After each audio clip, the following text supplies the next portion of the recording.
ರೈತನಿಗೆ ಸಂಬಳ ಇಲ್ಲ, ರೈತನಿಗೆ ಪ್ರಮೋಷನ್ ಇಲ್ಲ, ರೈತನಿಗೆ ಪೆನ್ಷನ್ ಇಲ್ಲ, ಈ ರೈತನಿಗೆ ರಿಟೈರ್ಮೆಂಟ್ ಇಲ್ಲ. ಈ ರೈತನ ಬದುಕಿಸ್ಬೇಕು. ನೀವೆಲ್ಲ ಬಯಲುಸೀಮೆಯಲ್ಲಿರುವಂಥ ಜನ, ಭಾಳ ಕಷ್ಟದಲ್ಲಿರುವಂಥ ಜನ, ಈ ತಾಲೂಕಿನ ಮಹಾಜನತೆ. ನಿಮ್ಮ ಜೀವನದ ಬದಲಾವಣೆಯನ್ನು ತರಬೇಕು ಅನ್ನೋದು ನಮ್ಮೆಲ್ಲರ ಚಿಂತನೆ. ನಾನು ಮುಖ್ಯಮಂತ್ರಿಗಳು ರೇಷ್ಮೆ ಬೆಳೆ ವಿಚಾರವನ್ನು ಕೇಳಿದು, ಸುಮಾರು 4,000 ಹೆಚ್ಚು ರೈತರು ರೇಷ್ಮೆ ಬೆಳೀತಾ ಇದ್ದೀರಿ.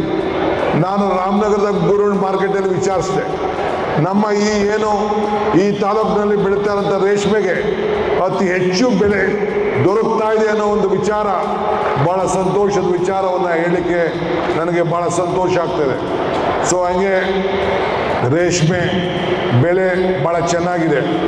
ಇವತ್ತು ಚೈನಾ ಇಂದ ಇಂಪೋರ್ಟು ಕಡಿಮೆ ಆದಮೇಲೆ ಇವತ್ತು ಎಲ್ಲರೂ ಕೂಡ ಒಳ್ಳೆ ಬೆಳೆ ಆಗ್ತಾ ಇದೆ. ಇನ್ನೂ ಹೆಚ್ಚಿಗೆ ಬೆಳೀರಿ. ಮುಂದಿನ ದಿನದಲ್ಲಿ ನಾವು ಇಲ್ಲೇ ಒಂದು ಮಾರ್ಕೆಟ್ ಮಾಡೋಂಥ ಕೆಲಸ ಈ ಅಕ್ಕಪಕ್ಕ ಜಿಲ್ಲೆಯಲ್ಲಿ ಮಾಡೋ